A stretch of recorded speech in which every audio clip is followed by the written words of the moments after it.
ঢালিউডের তুমুল জনপ্রিয় নায়ক সালমান শাহ হত্যা মামলার প্রধান আসামি নায়কের সাবেক স্ত্রী সামিরা হকের হদিস মিলছে না। একই সঙ্গে এই মামলার ৪ নম্বর আসামি মোহাম্মদ আশরাফুল হক ডনের পালিয়ে যাওয়া নিয়েও ছিল নানা গুঞ্জন, কিন্তু অবশেষে জানা গেল ডনের অবস্থান।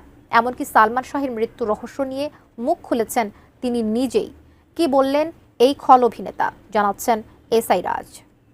ভালো আছি ভালো থেকো আকাশের ঠিকানায় চিঠি।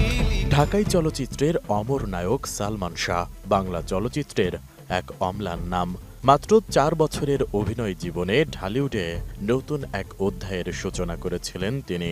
একের পর এক ব্যবসা সফল সিনেমা উপহার দিয়ে কোটি কোটি দর্শকের হৃদয়ে জায়গা করে নেন ক্ষণজন্মা এই নায়ক। কিন্তু ক্যারিয়ারের তুঙ্গে থাকা অবস্থায় ১৯৯৬ সালের ৬ সেপ্টেম্বর রহস্যজনকভাবে মৃত্যুবরণ করেন তিনি। প্রথমে ধারণা করা হয় সালমান শাহ আত্মহত্যা করেছেন, কিন্তু পরিবারের দাবি এটি নিছক আত্মহত্যা নয়, বরং তাকে হত্যা করা হয়েছে।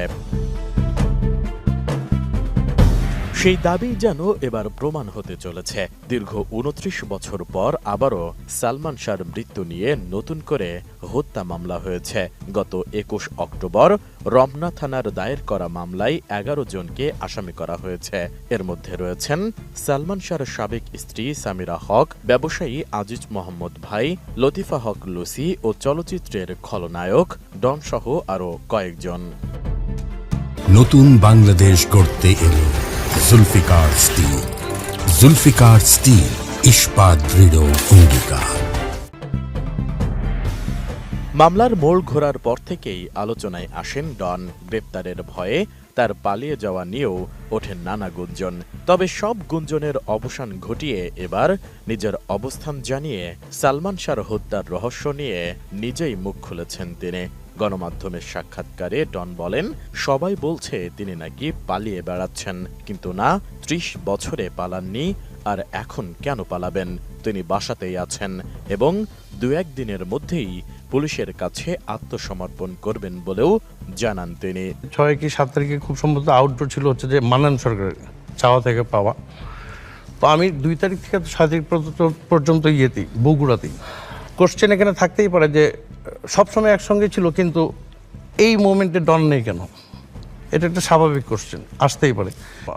আমাদের প্রশাসন ওনারা খোঁজ নিয়েছেন, আমি করেছিলাম কি করেছি এই কয়েকদিন, তাই না? সালমানকে ভালোবেসে তার ক্যারিয়ারের ১২টা বেজেছে উল্লেখ করে ডন বলেন যে চলচ্চিত্র ভালোবেসে তিনি ঘর ছেড়েছেন। অভিনয়ের ভালো সুযোগ পাওয়ার আশায় হার্ট থ্রব সালমান শাহর সঙ্গে জুটি গড়েছিলেন। মা বউয়ের ভালোবাসা থেকে বঞ্চিত মানুষটির সুখ দুঃখের সাথী হয়েছিলেন, কিন্তু তার কারণেই আজও ঘুরে দাঁড়াতে পারেননি বলে আক্ষেপ জানান ডন।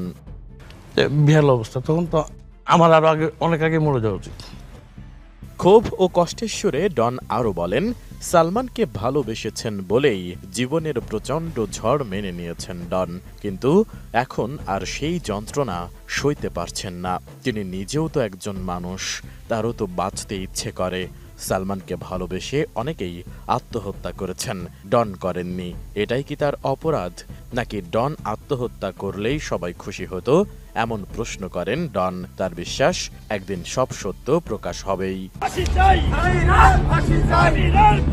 এ সময় মৃত্যুর আগে সালমান শাহর সঙ্গে শেষ সাক্ষাতের কথা মনে করে এই খলনায়ক বলেন, ৩০ আগস্ট চট্টগ্রাম থেকে ঢাকায় আসেন ডন। তখন সালমান তাকে বলেছিলেন পরিচালক শিবলি সাদিক ভাইকে জানাতে যে সালমান ৩ সেপ্টেম্বর ঢাকায় এসে আনন্দ অশ্রু ছবির শুটিংয়ে অংশ নেবেন। ডন খবরটা পৌঁছে দিয়েছিলেন। পরে ২ দিনের ফাঁকে বগুড়ায় ঘুরতে যান, কিন্তু বাস ধর্মঘটের কারণে আর ঢাকায় ফিরতে পারেননি তিনি। তারপরেই ৬ সেপ্টেম্বর হঠাৎ খবর পান সালমান শাহ আর নেই। এদিকে সালমান শাহ হত্যা মামলার প্রধান আসামি সামিরা সহ ডনের দেশত্যাগে নিষেধাজ্ঞা দেওয়া হয়েছে। এসআই রাজ, এটিএন নিউজ, ঢাকা।